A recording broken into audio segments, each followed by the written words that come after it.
I'm still Thursday Bram. This is still writing inclusively about Python.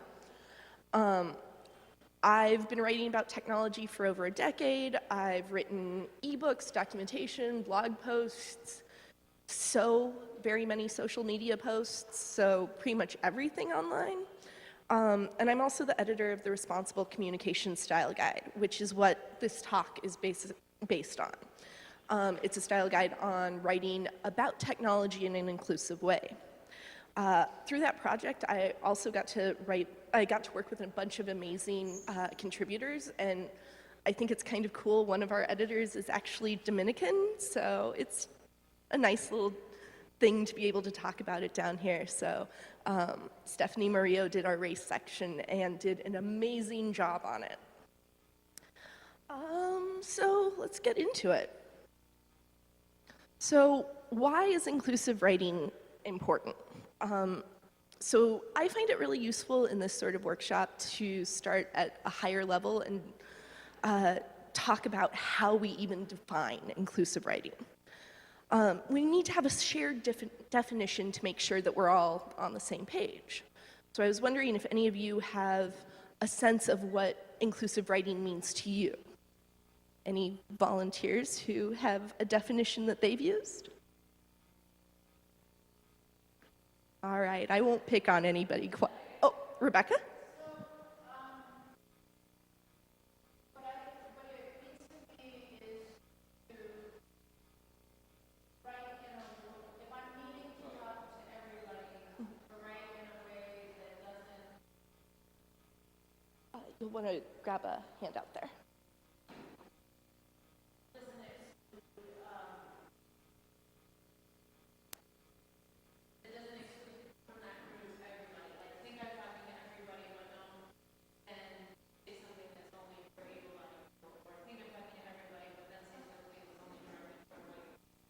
Yeah, so making sure that you're talking to everybody instead of just a particular subsection of your audience.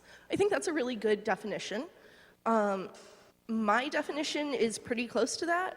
I have like a fancy written up one that is in the style guide. But basically, we're talking about writing that respects the humanity of the people that it describes and is for.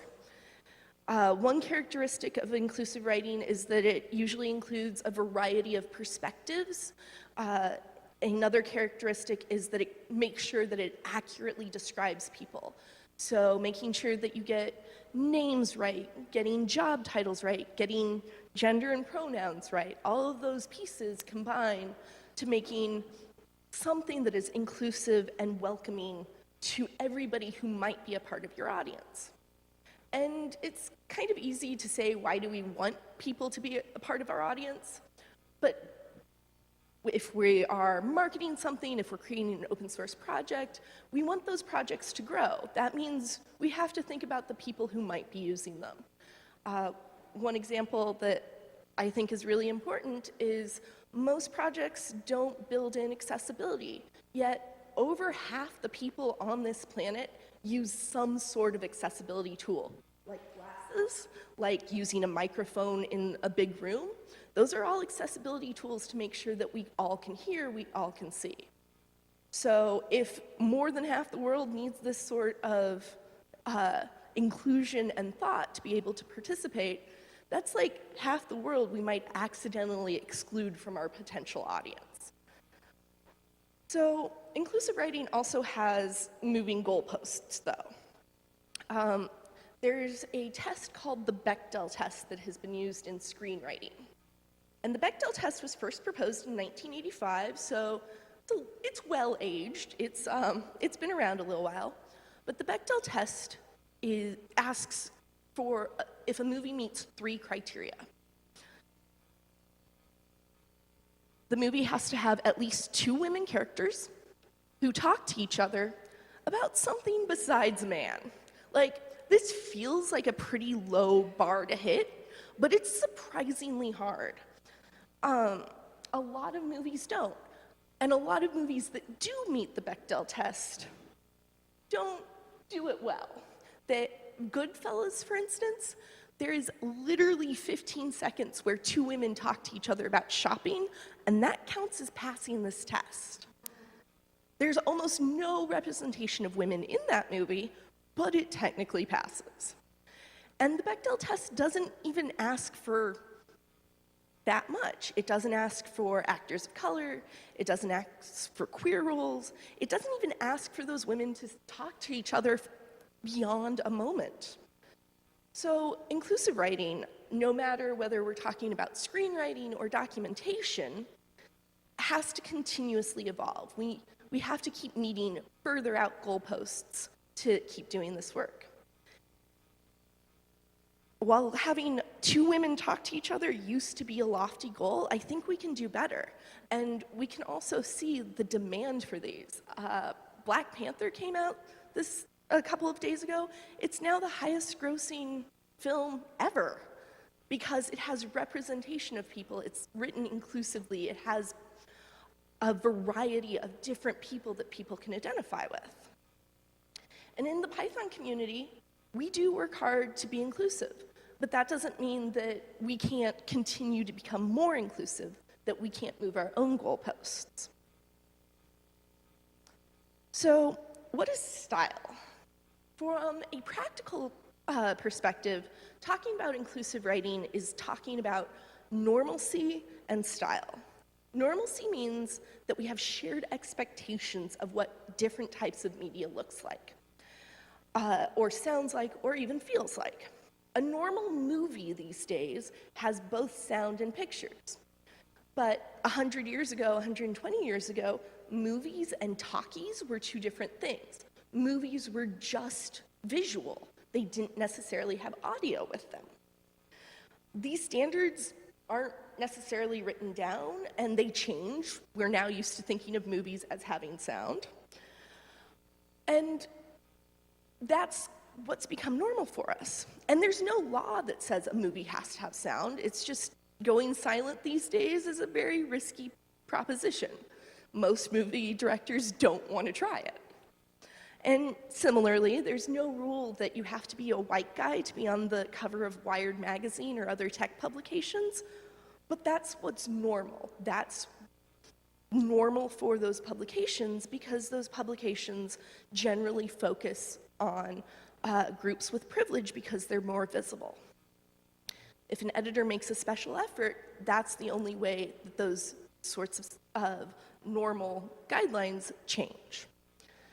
Style is a little bit separate from normalcy. In this context, style means making a decision about what's going to be standard in advance in a particular project or in the way you write your documentation or whatever you're working on. So you might choose to style your documentation by using indents and other white space to make it more readable. You might also choose to stylize the way that you talk about somebody by anglicizing their name. So one example is somebody who is from Israel and is Jewish might be used to spelling their name in Hebrew. But Hebrew doesn't have a one-to-one translation with English, Spanish, or any other language that uses I don't know what that sound is, I'm just going to keep going. But there's not a one-to-one translation. So the way that we choose to use that name in English or write it in English is a conscious decision about style, hopefully.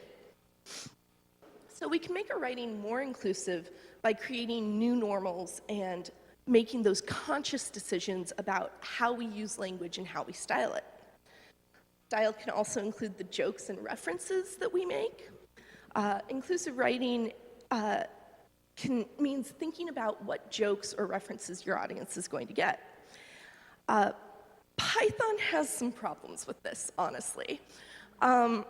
If you are a really big Monty Python fan, and you look at something like Google's implementation of Python, which is called Unladen Swallow, you automatically know that Google is trying to say that Unladen Swallow is fast because there's jokes about it in Monty Python.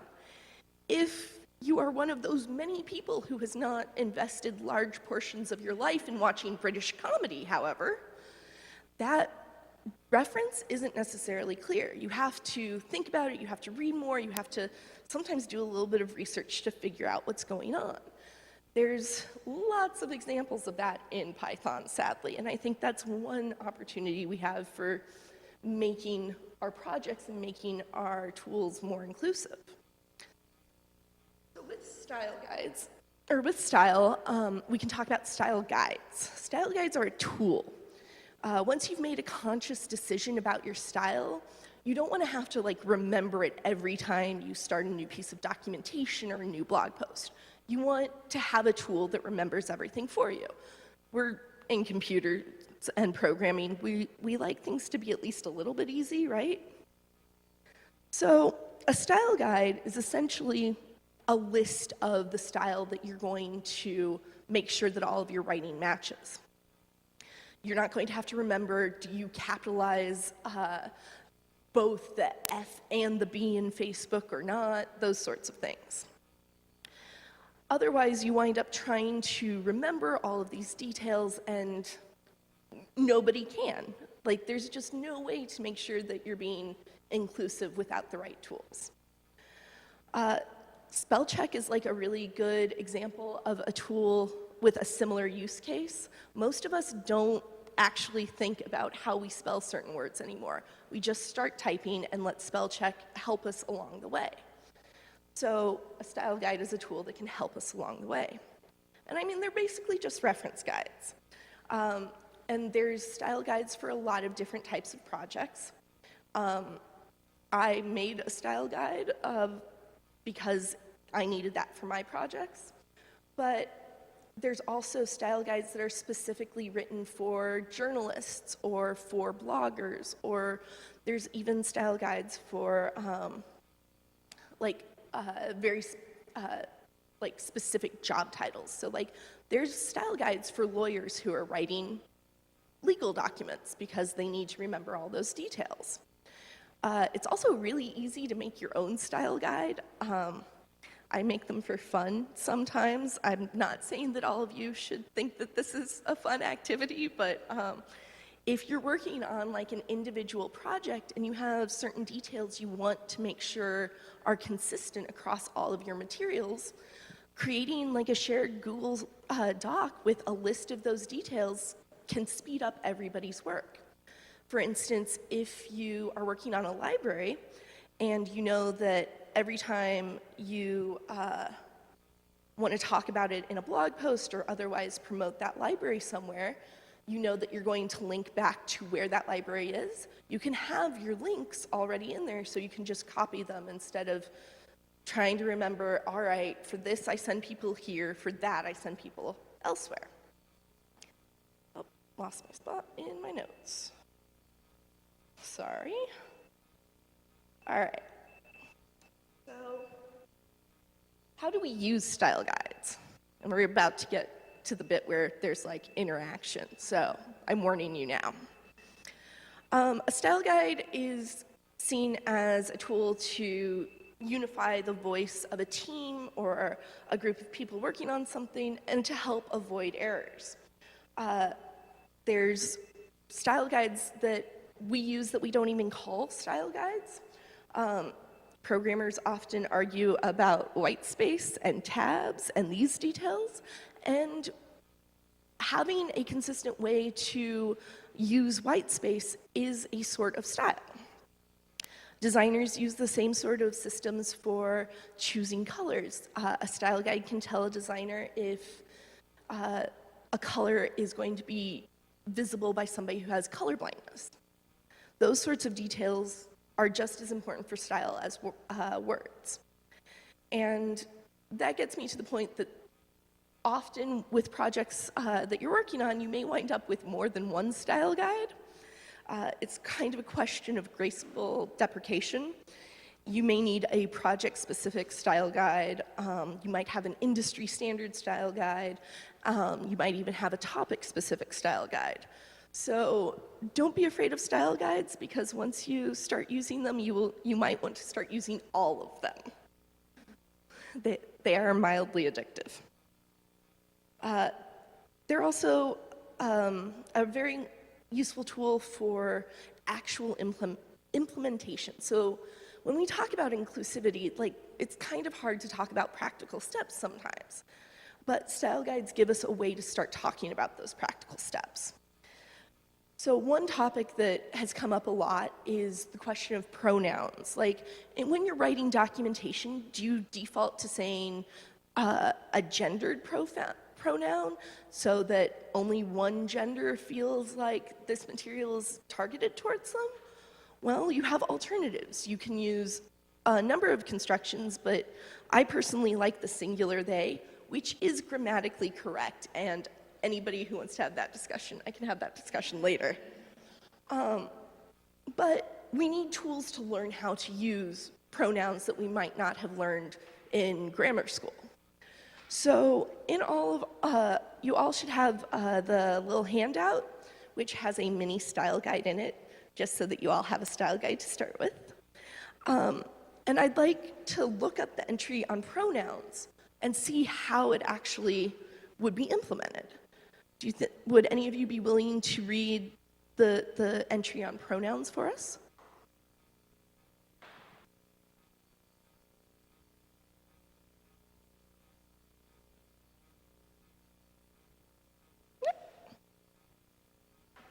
Anyone want to be a reader?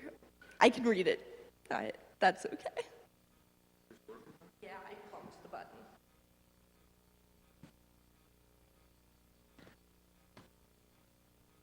All right. So with pronouns are a thing that people struggle with, but we can just look it up in a style guide. And here we've got a definition. The set of pronouns to use when referring to someone, such as they, them, she, her, he, him, etc. Those are pronouns. You should ask somebody what pronouns to use for them if you're going to communicate regularly, and especially if you're going to write about them. And if you're in a situation where you can't ask and you don't know for sure what pronouns you should use, they, them is always a safe bet. And this goes on a little bit more to talk about, we have a definition for preferred pronouns and some other things around pronouns, but this is how a style guide works. You can just refer to those pieces and actually start implementing some of these different approaches. So, all right, I went to journalism school a while ago. We're not going to say how long ago, but I had this professor, and he would give surprise quizzes to make sure that we all had brought our style guides to class, like every week. And in honor of my professor's dedication to style guides, I want to go through this pop quiz with you. So he gave me pop quizzes, I'm giving all of you pop quizzes. So each of these questions there is directly referencing your style guide, and we can go through them one by one. So number one, when referring to the chief technical officer of a corporation for the second time, how should you abbreviate their title? We've got a couple of different options here: lowercase CTO, chief tech, and uppercase CTO. Anybody want to take a stab at it? Any guesses? Bueller? No, okay. So in our style guide, it actually specifically says CTO for the second reference, and it specifies uppercase. And one of the reasons that specifying uppercase is important is depending on where you're using this or what font you're using this in, you may not be able to tell if something is lowercase. So going with the capital letters is important because there is a difference between lowercase and capital, both for reading and for referencing. All right, so number two, the Disney movie Pocahontas is based on a true story about a blank woman born around 1596. I don't know if everybody here has seen the movie Pocahontas, but the answer to this does not require having seen the movie. It is also in the style guide. So our options are A, Indian, B, Powhatan, and C, Native American. Any guesses? Anybody want to jump in on this one? Yes. Yes, B.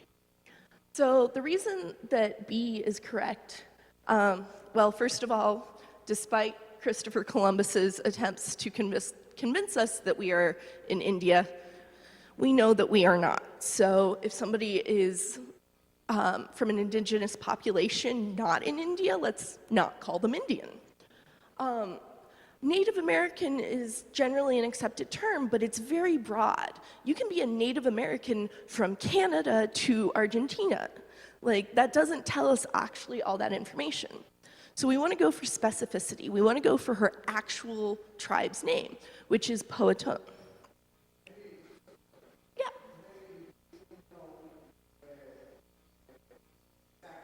Mhm. Right.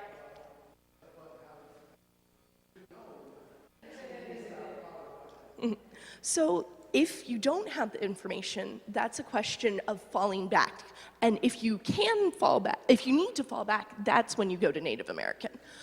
But it's worth investing a little bit of extra time usually to find the correct information because that added level of specificity makes it so much easier to communicate. It's not even a question of inclusivity sometimes, it's a question of being able to share information clearly. Rebecca?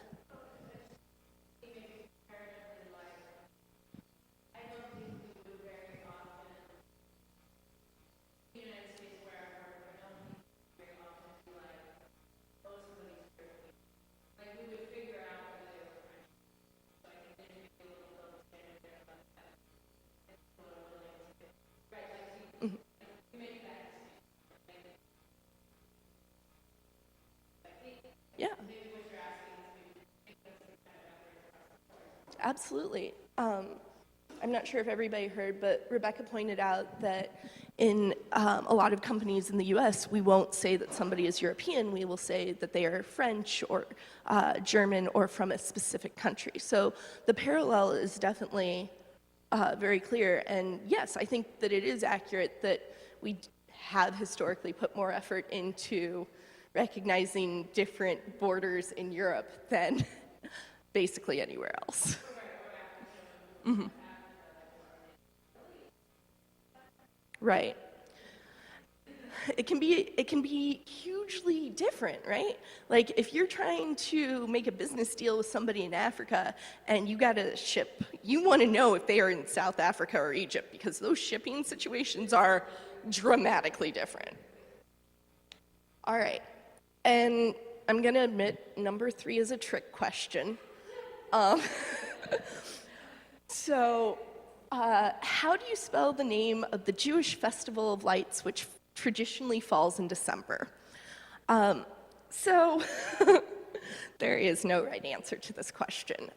Most of the time, we recommend using Hanukkah starting with an H, but that's simply because that's been a very common usage in the US. We're taking Hebrew letters, which don't have a direct correlation, and we're trying to make them sound like they come out of the Roman alphabet. So in those situations, you can get multiple spellings for the same word. And that happens with any sort of situation where you're going from one alphabet to another. So if you're going from Arabic to Spanish, you might have a similar situation with transliteration.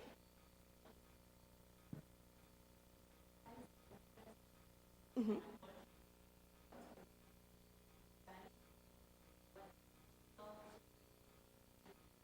Mm-hmm.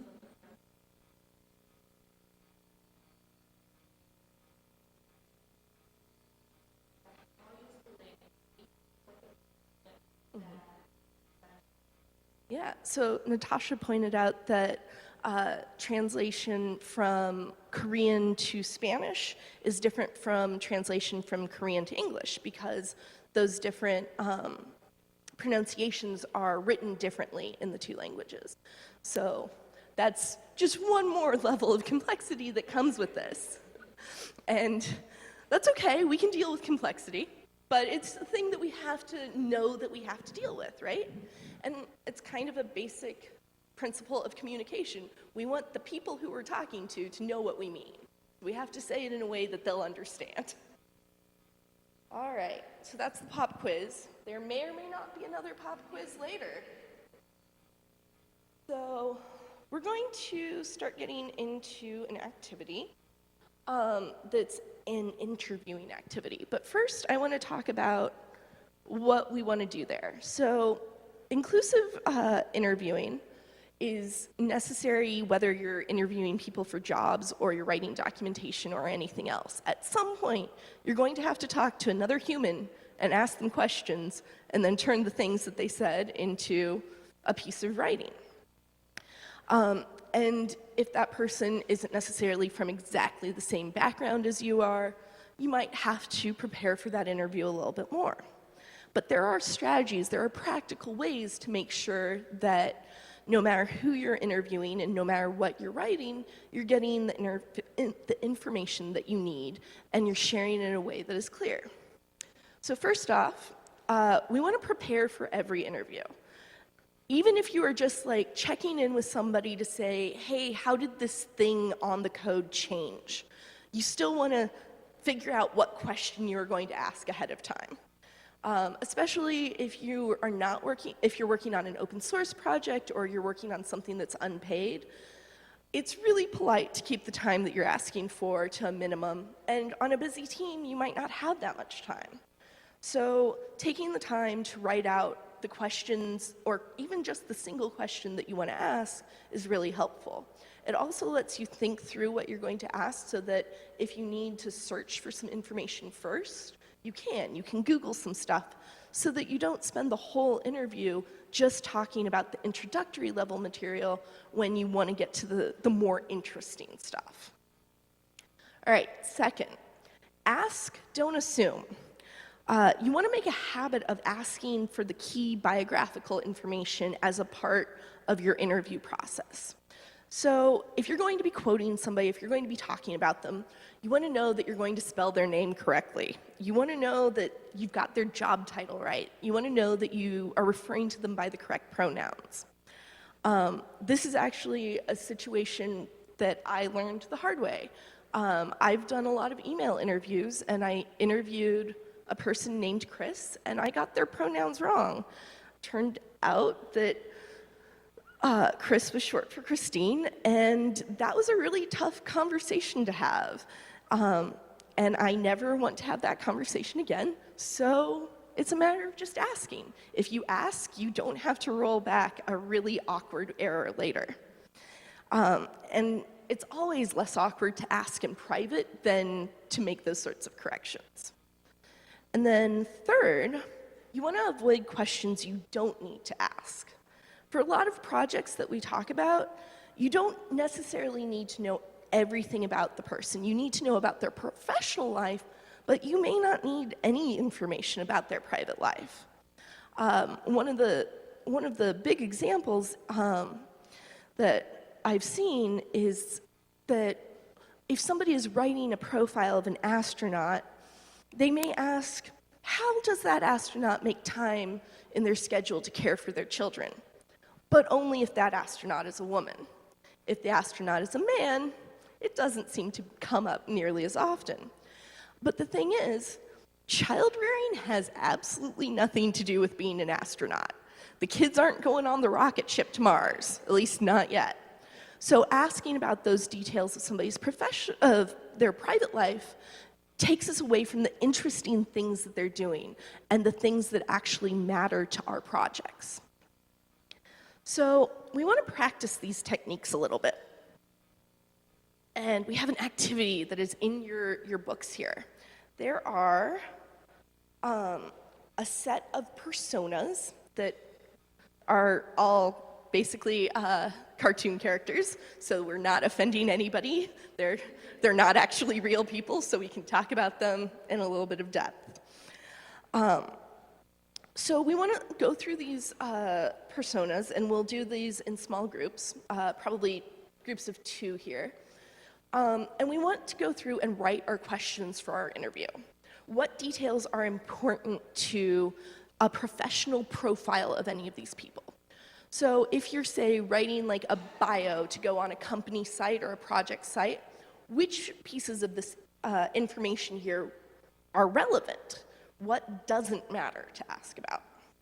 So I'm going to give everybody 5 minutes, and if you want to pair up and just go through the personas and come up with 2 or 3 questions that you would find important to ask in an interview, and then we'll come back and we'll talk about those questions a little bit. Does that sound good to everybody?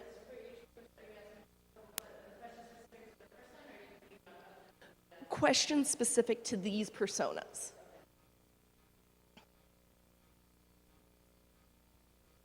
Is everybody good to start discussing these?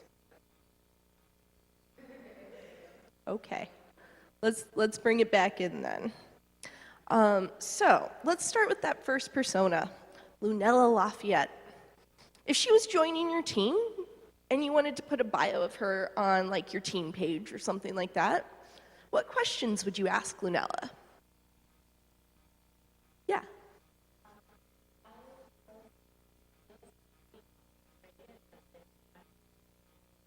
How does she feel about being rated as the smartest person in the whole world? Yeah, like that's a professional achievement, right? That's usually not a personal achievement. That sort of title seems like a big deal, something that would be important to put in a bio, right? Any other questions for Lunella? What her job role is. Yeah, this information doesn't quite cover what she does, what she's bringing to the team. Any others?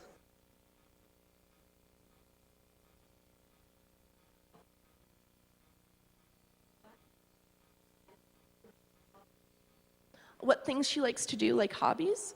Yeah, that probably is useful information for the team. It may not go on a public site, like sharing with like the whole world, but yeah, that's information that a teammate would like to have. Yeah.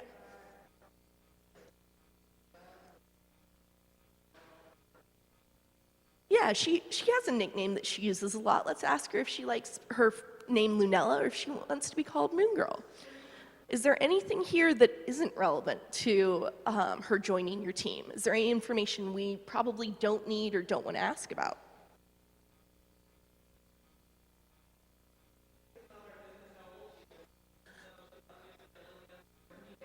Yeah. It's it might make her a bit of an outlier on the team, but it's probably all she hears about is her age, honestly. So if we can give her a little bit of space about that, she'd appreciate it. Any other details that don't seem important in a professional profile? Rebecca? Yeah, in a lot of cases, race has no impact on your professional life. So as much as we can, we want to make sure that we're presenting everybody in a similar fashion. If you wouldn't talk about one candidate's race, why are you talking about another candidate's race? Okay, what about the second persona? Dr. Princess. So what questions would we ask Dr. Princess? And I heard you two talking about one that I think is very important to ask. So you were asking about a physician and not a doctor.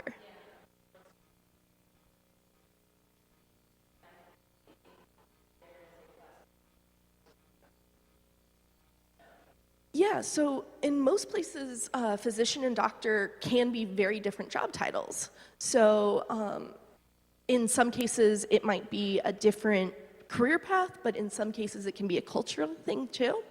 So for instance, in a lot of European countries, a doctor is a doctor of philosophy, a physician is a doctor of medicine. Those two roles are distinct and use different words. So we don't know what background Dr. Princess comes from, so we would probably want to ask about her job title. Any other questions we want to ask about Dr. Princess?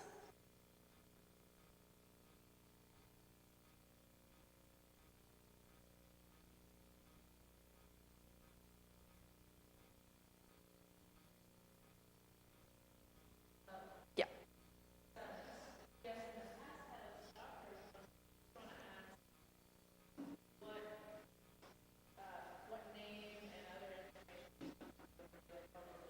Yeah. So in these sorts of situations where somebody has been dealing with something attached to their name, they may not want their information completely publicly shared, and respecting that is definitely important. Yeah. Um, though that information definitely doesn't belong in her profile. It just tells us how to deal with some of the information around her. Yeah, talking about like things that have happened to somebody that might have legal constraints, generally, let's just leave those out. All right. Any other information here that isn't relevant to a work profile? Has a parasite, yes. Medical information, as much as possible, does not belong in a professional setting. That is private and personal information and doesn't impact her ability to do her job. So let's not include it. All right. Anybody have any questions for persona number 3, Yuri?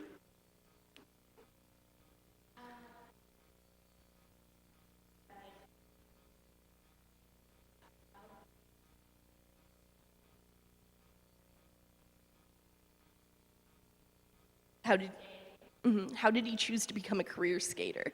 Yeah, like that's a question about his professional life that I think all of us would find fascinating.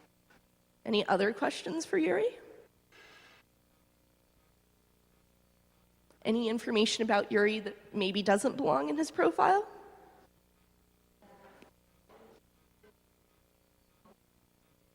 Yeah. So it's cool to talk about how Victor is his coach, but maybe not about his relationship status with Victor. That's information that is, once again, private and doesn't have a lot of bearing on his ability to be a good teammate or do his job. So in all of these examples, we're looking for ways to focus on what people actually do and what people are bringing to the team over their differences from the core team or the people who are already there. And I mean, that's a key piece of inclusion. We want everybody to feel like they're here equally and that everybody is welcomed equally. All right. So, you know how I said there might be another pop quiz? There's totally another pop quiz. But this is just about that biographical information that we were talking about. So all of this is right in front of you. But like these are all pieces that we would want to like make sure that we got correct. So we want to know what is Dr. Princess's job title. She says it's physician, but we may need to inquire a little bit further. We want to know how Yuri spells his last name. We want to ask him specifically to spell it out rather than assuming that we know how to spell his name. And we want to make sure that we know Lunella's pronouns are she and her. We want to make sure that we're referring to her in the way that she feels comfortable. And all 3 of these characters are, like I said, fictional characters. So does anybody have any familiarity with them? Yes. Yep.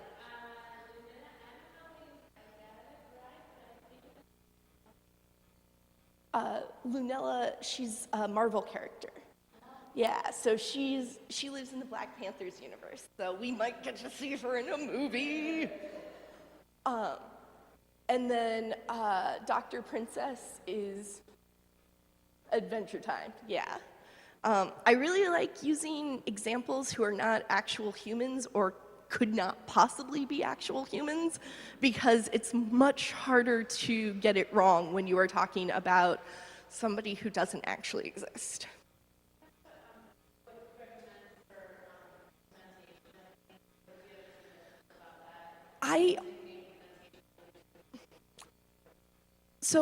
I find that it's kind of depending on what I'm using the material for. When I asked for biographical information, if I had the least doubt about pronunciation, I asked for that as well. But as much as possible, if I wouldn't put pronunciation under one person's name on the team, I tried to make sure that, yeah. So there are some solutions to like link things back to pronunciations, those sorts of situations, but it's by no means a solved problem. Right. Because we don't do pronunciations for names that we feel like we know what we're doing with. Yeah.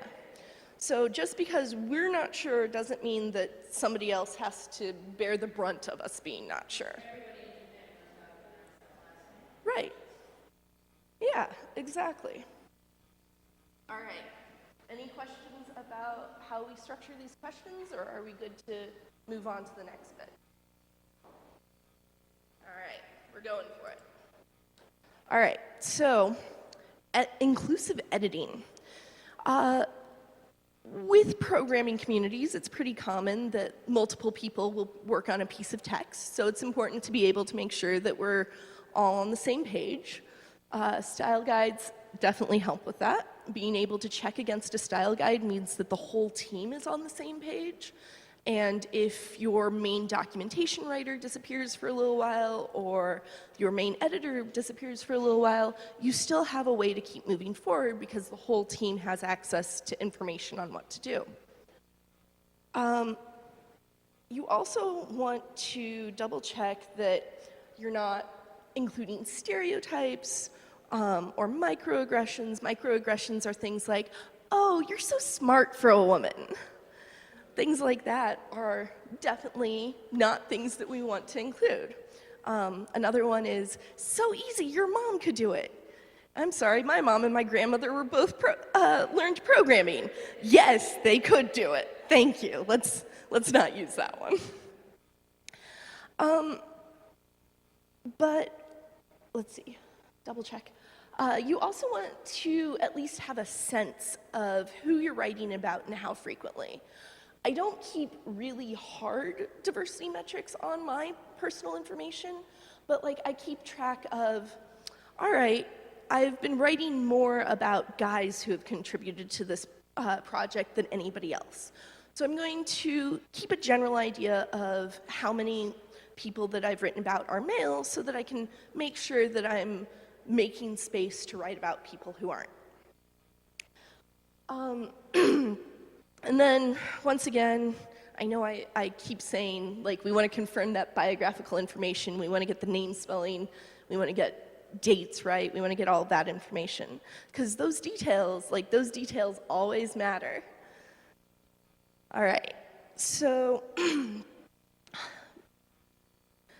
this whole process is essentially like making sure that you have tools to do this while editing. This is once again that sort of practical implementation to make sure that you're thinking about this information inclusively. So we actually have another activity now, and there is not a pop quiz associated with this one.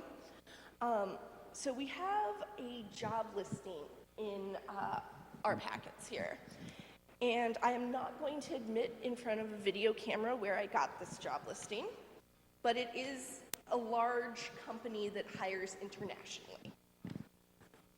So I'm going to give you all 5 minutes to go over this. You can work in your pairs again, but you're looking for things that make people feel less likely to apply, less part of what this company might be looking for. You're looking for anything that seems off. And we can't change things like how many years of experience an applicant needs, but we can probably change a lot of the wording to make this more inclusive, more welcoming, more accessible. So I'm going to give you all 5 minutes and we'll come back together and talk about that again. All right, so there's some problems here. There are some opportunities for improvement. Does anything stick out to anybody, though? Is there anything that would make you personally not want to apply for this job? You look like you have an answer to that one.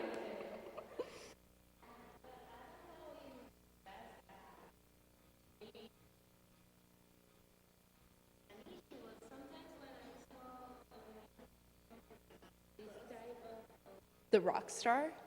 Yeah.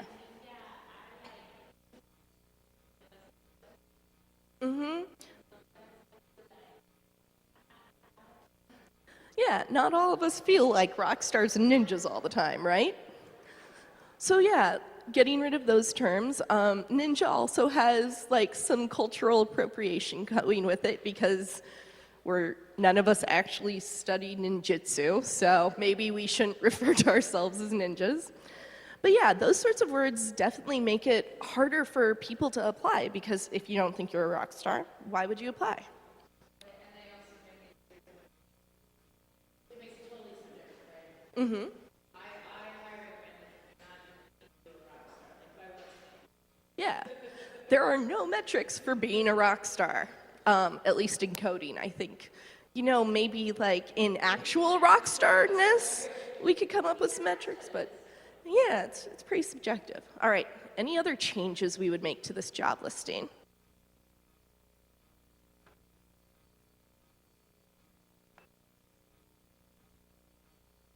Yeah?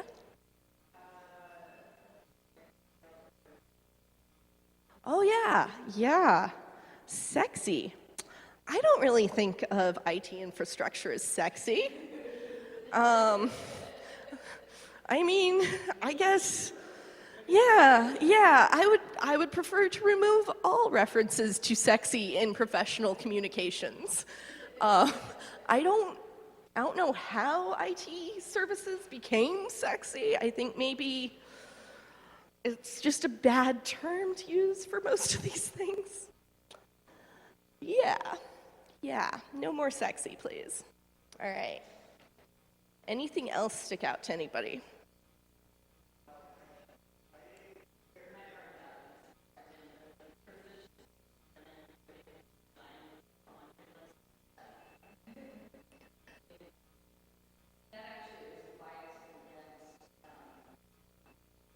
Yeah, this sort of laundry list of skills, which most hiring managers say that they'll take people who only meet like one or two of the three required qualifications. You also had one.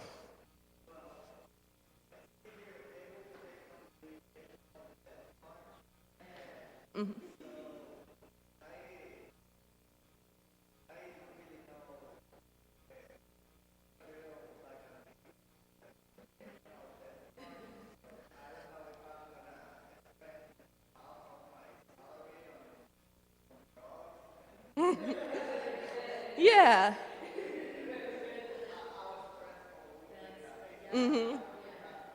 yeah, I don't want to work at any company that I think that I'm going to be there 24/7. I would like to go home sometime. I would also like point out that death march is a term that I would not like to use. Like there have been enough historical situations where that term is accurate. Maybe we should not use that to describe day-to-day operations at a company. Yeah, it's a term that I would like to see go away.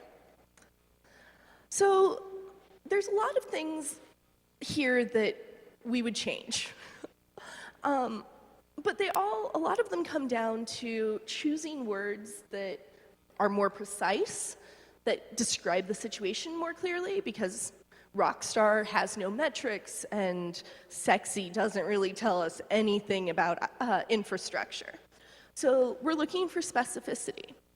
But we're also looking for ways to communicate what the company is about. We're trying to talk about something that we want people to come do, right? And this just doesn't feel that welcoming. And that makes it tougher to even bring people into that project. If this was the way that we wrote documentation, nobody would ever start a project. So the more that we can think about how humans are, the better we can communicate with each other and really get the message across that this company likes to have big pushes just before a launch where you do sleep under your desk without offending anybody. All right, so we'll keep moving. Practicing inclusive writing. So communication is a skill. It is not something we automatically are born knowing how to do. We have to learn to talk, we have to learn to write, And inclusive writing and all of these other pieces are things that we have to continue to work on. The only way to get good at anything is to practice. Same holds true for programming, same holds true for writing. Putting together these pieces and actually using them in our writing is kind of the goal for anything like this. If you aren't doing, you aren't necessarily learning. Personally, I learn a lot of words by reading them, and until I use them in a sentence, I have no idea if I am pronouncing them wrong.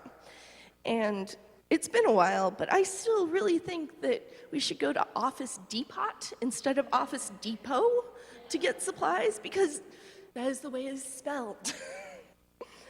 So just like we have to try out these new words before we can use them in our vocabulary without looking like we don't know how to say words everybody else knows how to say, we have to practice them. We have to practice using our inclusive writing skills to make them effective. And while you might not enjoy the process of practicing as much, the result is always worth it. The same thing happens with coding, right? You have to learn how to use the command line, which may not be that much fun. You have to learn how to start writing your programs, which may not be that fun. But once you have a program and it runs, it pays off. And inclusive writing is like that, and inclusivity as a whole is like that. Some of these terms that we are talking about here didn't necessarily even exist a few decades ago. Language continues to evolve, and we have to evolve with it. And this workshop is a starting point. It's not the end-all, be-all. I would love to say that you will go forth from this and you will be able to write everything perfectly, but these are just the tools to get started. So, since practice is so useful, we want to actually do an activity where we practice it. So with this activity, we are going to interview each other and write bios. Just short ones, 2 or 3 lines, but you have to talk to somebody, you have to ask them questions, and then you have to put that information in a way that you can share it. I won't make anybody read their bio afterwards, but if somebody would like to read their bio, they are welcome to. So we're going to take a little bit longer for this.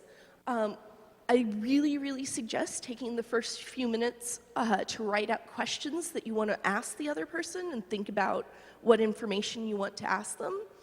And we are shooting for like a team bio, so something you would put on a team page to say who you're working with.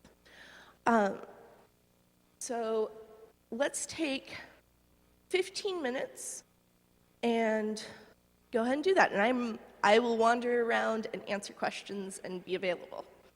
Okay? So we're asking the other person questions and then turning what they say into a bio. Everybody good with that?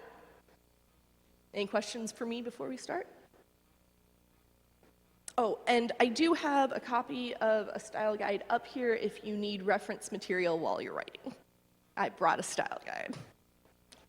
All right, 15 minutes starting now. And is really passionate about data. She's learning Python in order to work on data science later on, and she is part of Mujeres TIC's community here in Dominican Republic. That's a really good bio. Covers all the bases, right? If, for instance, you wrote a blog post, that would be a great bio to put at the end. We were talking about blog posts earlier.